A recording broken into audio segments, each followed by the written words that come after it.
Alrighty guys, thanks for tuning in to Deuce's Wild channel. On the bench I have my Freewing 70mm high performance F-16 Fighting Falcon from Motion RC that I've probably had for a couple of years or so now. And I originally had the Gooniac 33 Firey booty afterburner system in it, but it failed on me last weekend. And I had an intermittent cutout on the throttle, so I'm not sure what that was about, but I luckily was able to land the plane, and then I just didn't plug it in on my following flights to be safe.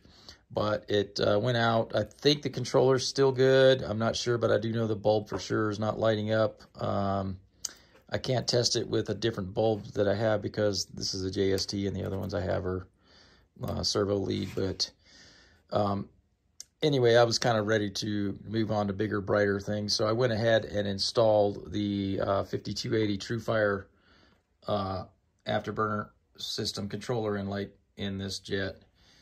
And with this Gooniac system I had in it before, you would have to ease into throttle in kind of 1 to 2 seconds before you hit mid-throttle, and then it would come on. But with the 5280, you don't have to do that.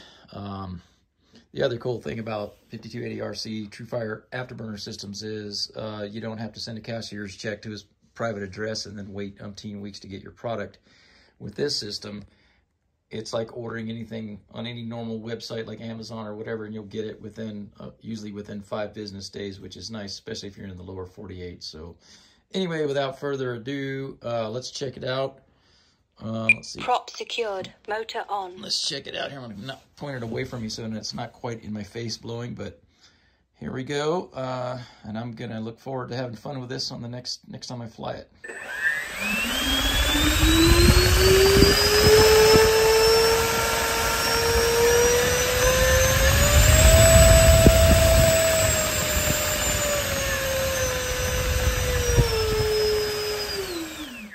There you have it, guys. Prop secured. When I installed this, I took the motor completely out and I rebalanced it because it was starting to get a little bit out of balance. So I took the opportunity to do that. And then I used a zip tie. I don't know if you can really see in there to kind of help center it. But I use foam tack on the inside rim of that adapter cone. And then I put a zip tie on that and I slide it on and I kind of center it and everything. When I put it back in the plane, when I go to install it, I do it before the foam tack has a chance to cure so that I can still center it from the back of the tailpipe.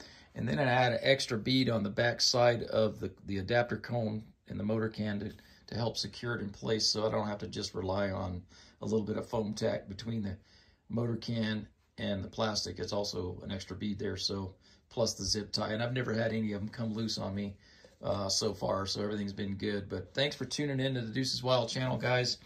I didn't want to do a install video on these things because they're pretty darn straightforward and simple. You know, you just route your wires and use little zip ties to tidy up your wires so they're not all just kind of laying in there. I kind of, you know, bunch them up and zip tie them up so everything's nice and tidy. But this system works really good.